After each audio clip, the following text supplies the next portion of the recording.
Welcome at the knowledge clip from problem to problem statement. Scientific research cannot exist without a problem being present.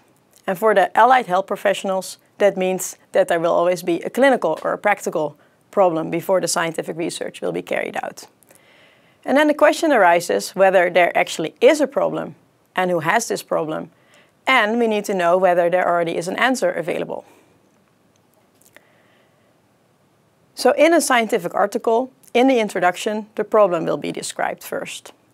For example, in this example introduction, we will see that the problem that is addressed is that elderly often feel lonely, and that loneliness will become a large social problem in the upcoming decades.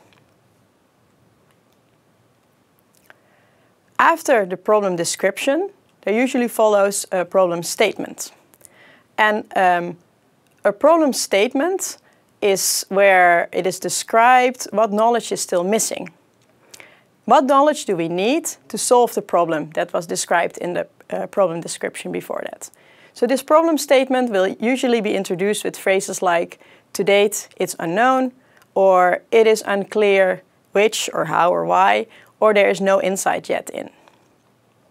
So this is, again, a section from a scientific article with a problem described, and then at the arrows you see the sentence where the problem statement is introduced. It starts with, however, and then it's followed by, it is currently unclear how these health care professionals, etc.